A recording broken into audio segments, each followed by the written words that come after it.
Okay, to introduce to classes, let's consider this class called points. I've created it ahead of time, and it has a code that will initialize it. So when a new point is created, the row and the column is set to 0.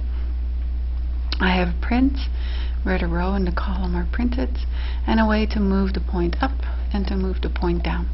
Okay, so I've created 2 points here. Every time I have here a class name, which is from here, and the parentheses indicate that I'm indeed accessing a class. And setting it to a variable, I'm creating a new point. So I've created 2 points here, and I'm printing them. Alright, let's see that this here is working. And I've created point 1 and point 2, and they both have a row and a column of 0. So let's just work with point 1, and let's move it down. And let's move it down by 2, and then print the 2 again to see that only point 1 has changed.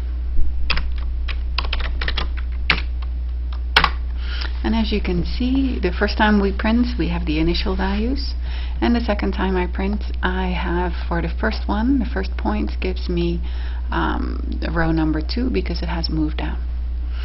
Alright, let's add some code. So I want to add a method to the point class, and let's add a validation method.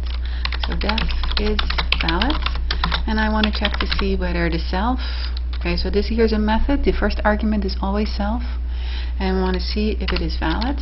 To know if it's valid, I need to know what the width and the height is that the point is supposed to fit in. So I'm going to provide a width and a height. And of course I want to check to see if the row is valid. So row must be greater than or equal to 0, and the row must be strictly less than the height. Now, a couple things. I don't have a row per se. I have to, because the row indicates an actual variable.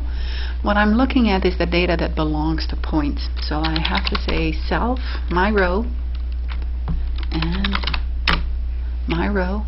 I want to check that. Now I want to do the same thing with the column. So self.column should be greater than or equal to 0, and self.column must be less than width. Okay, so these are the 2 checks that I need to do.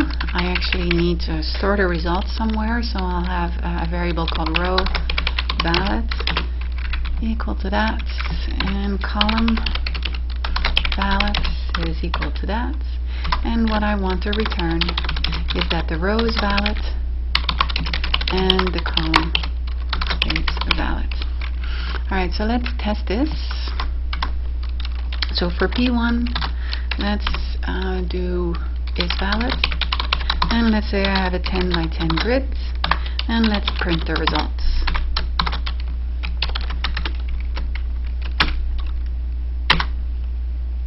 And indeed it's valid because it was sitting at 0, 0. So let's try it now if I move it down outside.